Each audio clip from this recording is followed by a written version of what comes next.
Wow, wow. Thank you, thank you, thank you. The person who's going to speak to you is someone who's well known for his ear-to-ear, infectious, amazing, and warm smile. A person who I look up to, a person who we can learn from a lot. I had suggested that he could probably do something that he was amazing, brilliant, mind-blowing at. That was delegation. However, he delegated the thinking to someone else and chose to present something far more useful for the audience. So please put a thunderous round of applause to welcome Toastmaster Padma, Division Head.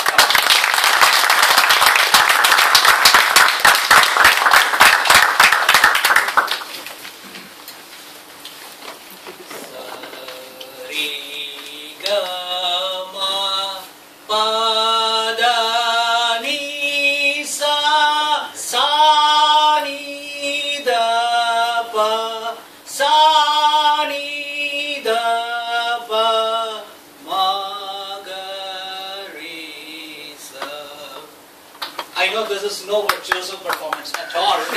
How does this compare with Sari Gama Pada Nisa Sani Dapa Magarisa? You will all agree that for ages our family traditions have always taught us that what is important for us is to be able to add variety in the way we talk, in the way we express, in the way we communicate. But a key question that comes up is, why? Why should we add this vocal variety when words are words and they convey the same meaning whether you say it in a sing-song voice or a staccato kind of a voice? Why should we add vocal variety when words mean the same? Or do they? We are going to see in the next 15 minutes whether vocal variety does anything to the words. Let's start with the why. Just as you cannot enjoy a song without appropriate background music, think of it as adding music to your speech. Think of it as adding interest and excitement to your speech. Think of it as helping to emphasize the key points. Notice I said the key points of your speech. When you want your audience to remember certain things in your speech, in addition to all the body language that you can use, say, please remember this, there is a lot of weightage when you also add vocal variety to emphasize the points that you want to emphasize. It also helps to develop characterization and depth.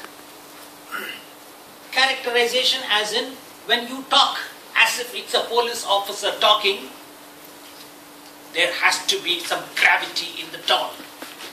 There has to be authority in the tone. There has to be a sense of instruction in what you're saying. But if you are talking as a person who is in love, you would probably modify the tone accordingly. You would make sure that the tone is flowing smoothly and there are no rough edges in any of the words that you are conveying. English has an unlimited vocabulary, but nonetheless it has a vocabulary. And we access words from that vocabulary when we want to convey something.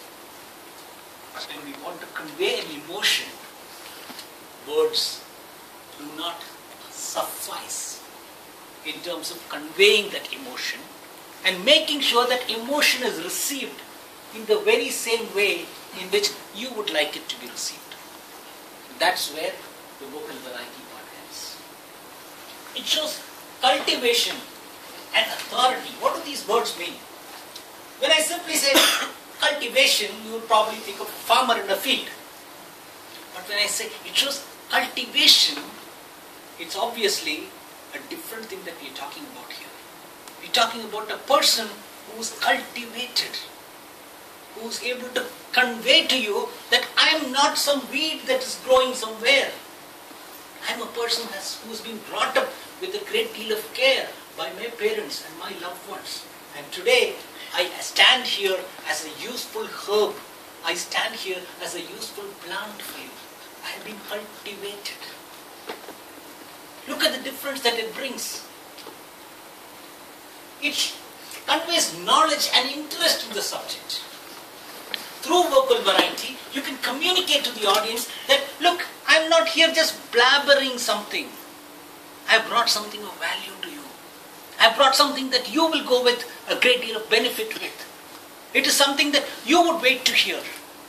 You convey that through the vocal variety that you bring to the voice. It gets listeners to engage, to connect, to feel motivated, inspired, and convinced. Several times we find that a great speech written by somebody who has got great ideas somehow fails on delivery. Fails on delivery because the person who delivered the speech did not quite bring into it the nuances that can be brought out through vocal variety. So the why part of it is essentially in one word if we have to communicate, which is evoking passion. I agree, it's two words. But evoking passion is the prime function of vocal variety. And if you really want to be a speaker who's able to evoke passion in people, who's able to relate to these emotions of people, then there is no way other than to use vocal variety effectively. Moving on. Where do we use vocal variety? You can use it in the face-to-face conversation that you have, the one-on-one conversation. Some people may say, hey, what's all this drama that you're bringing in, man? Hey, after all, we are having a one-on-one conversation. But believe me, the extent of vocal variety may vary depending on whether you're having a face-to-face one-on-one conversation with a person, or you're talking to a person over phone, or you're speaking to a small group such as this, or addressing a large audience on stage, or are you giving a TV or a radio show? The extent of vocal variety can be adjusted. Sometimes it may appear to be too much in a one-on-one conversation if you use the same amount of vocal variety as you would when you do a performance on a large stage to a large audience. So it's entirely up to you as to what is the amount of vocal variety that adds value to your speech, and you over time kind of calibrate and say, hey, okay, this seems appropriate for this audience.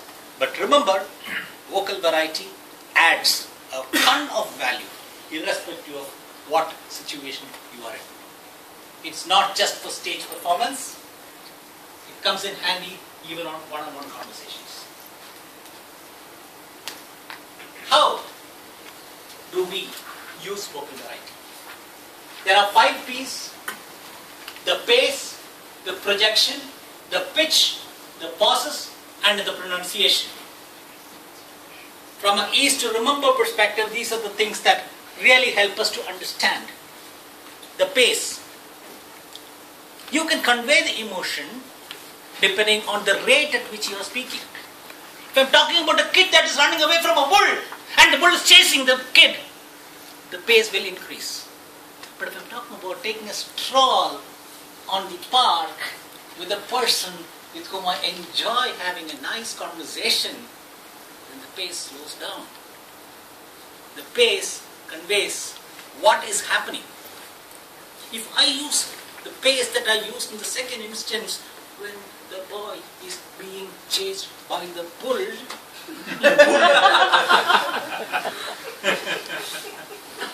so you use inflections, you use nuances, you use volume, you use accent. Sometimes when you want to speak like a foreigner, or you want to convey something as if it's a foreigner conveying, it's perfectly alright to use that accented kind of English.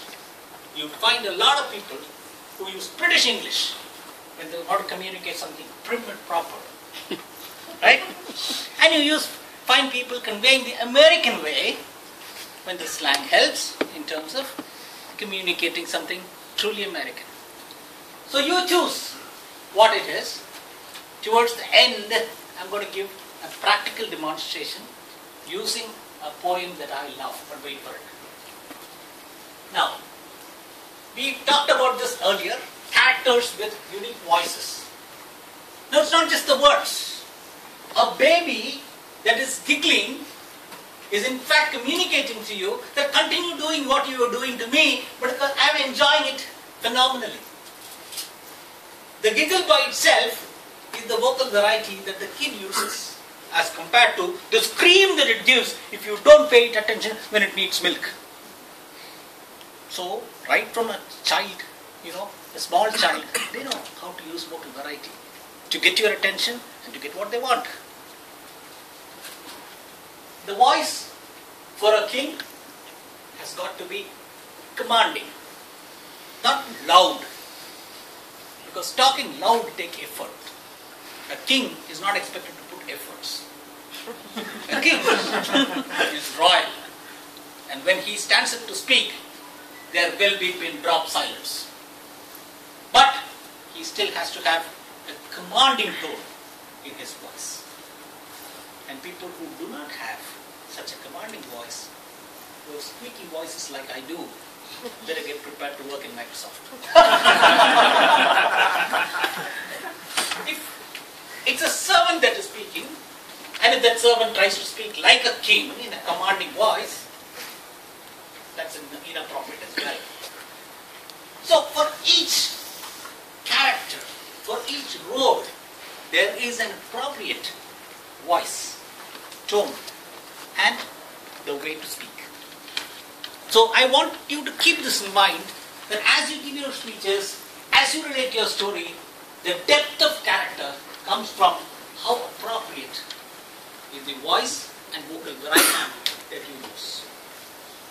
If you speak in such a refinement, then it's got to be a cultivated person that you are trying to represent. If you want to depict a street side rickshawala, obviously they'll have to use the kind of vocal variety that you will get to hear on the streets of Chennai. I don't know about Hyderabad. So you have some examples here, but in the interest of time, let's move on so we get time for the most important part, which is the power of pause. Many times, this marks, to my mind, a great speaker from an average speaker. The ability to pause at the right moment and for the right reason. It adds such a lot of value to the speech. And what a pause can convey is it can build up drama. Before something really key comes up, you're able to pause a moment because you have already captured the attention of the audience. You know that you're going to deliver something that they're going to wait for. They're not going to interrupt you. They're not going to speak in between. Use the power of pause before you deliver a punchline. Many times, that's a way of telling the audience that, hey, something very interesting, something very, very intriguing is coming up. Wait for it. Using those pauses is extremely important. Because, as I told my friend Rajshekhar, when a pause is pregnant and then you deliver, you've done it. So make sure that you use the power of pause effectively. Creates anticipation, expectancy. So clearly you get what I mean. Basically what we're saying is, learn to use those pauses for good effect. And as you practice this more and more and more, you really will understand where this pause is effective. Right? Comes in very, very effective in storytelling, but also in all kinds of speeches. In every single kind of speech, a well-timed pause for the right reason adds phenomenally to the speech.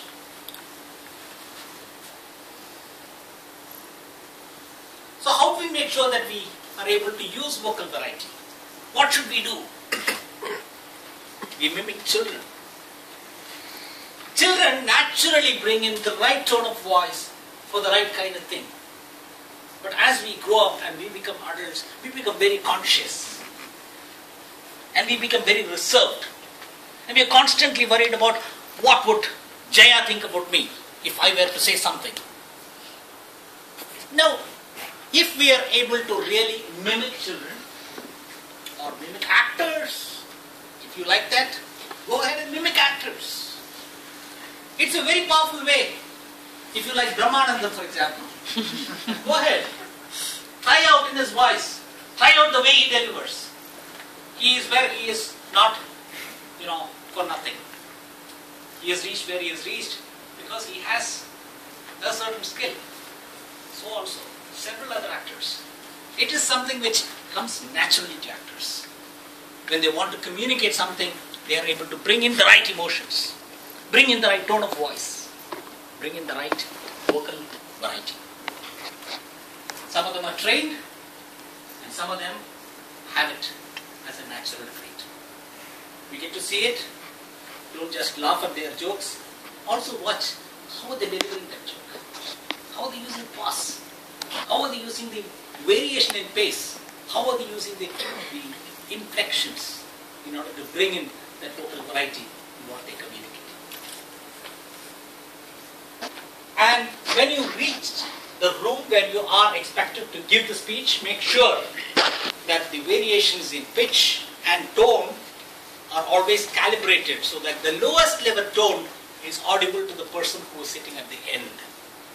Some speakers make this mistake, that in order to vary the tone, I drop my tone to such an extent that even the person sitting in the first row cannot hear me. It's important that the lowest tone is easily audible to the person sitting in the last tone. And then say, if that is the sa, what should be the sa? Your calibration. Then it is easy for you to make sure that you vary it within that range. The lower range is fixed based on the audibility consideration. And make margin notes in your speech. When you have your speech, in the margin, you indicate where are you going to use vocal variety, where are you going to use emphasis, where are you going to use pauses, where are you going to use inflections, where are you going to use accent. If you put that down in the margin, as you practice your speech, it's not just the words that you will try to memorize, you will also know at what stage do you have to use what effect to make the speech really memorable. Make those margin notes. Finally, I came out here and started off with Sa-Re-Ga. I know for a fact, because it's also been confirmed, my wife sitting in the last row, that I am the worst singer ever that she has seen. But nonetheless, for the benefit of my Toastmaster friends, I said, I'm going to drop my inhibition and I'm going to give you a practical demonstration of how, through ages, people have practiced vocal variety. So friends, the key thing is put life into your speech. Use vocal variety. I'm going to use the last 2 minutes to read to you a few sections from a poem that I love, and I'd like each one of you to check out this poem because it's a poem that's really wonderful. It's called The Highwayman. Has anyone heard about this poem, The Highwayman? Yes. Okay. So for the rest of you, please make sure that you check this out when you get back home today. It's a wonderful story. It starts like this. The wind was a torrent of darkness among the gusty trees. The moon was a ghostly galleon tossed upon cloudy seas. The road was a ribbon of moonlight over the purple moor. And the highwayman came riding, riding, riding. And the highwayman came riding right up to the old inn door. I'm not going to the entire poem, but it goes on to say that the highwayman is in love with the landlord's daughter, Bess. He comes there, Bess, the landlord's daughter, the landlord's black-eyed daughter, had watched for her love in the moonlight and died in the darkness there. Because there is a servant in the house who is disloyal, and he tells the police that the highwayman is going to visit this night. And they come in advance, tie up Bess, and when the highwayman comes, they shoot him down. They shot him down on the highway, down like a dog on the highway. And he lay in his blood on the highway with a bunch of lace at his throat. Very, very powerful. The words carry so much in terms of meaning, but when it is read with that feeling and it is expressed with that voice variety, it is something that takes us to a completely different level. And still on a winter's night, they say, when the wind is in the trees, when the moon is a ghostly galleon tossed upon cloudy seas, the road is a ribbon of moonlight upon the purple moor. The highwayman comes riding, riding, riding. Because who is waiting for him? Bess, the landlord's daughter. The landlord's black-eyed daughter with her tresses reaching right up to the floor. She's waiting. Friends, the power of the poem comes forth only when vocal variety is used. Thank you for your attention.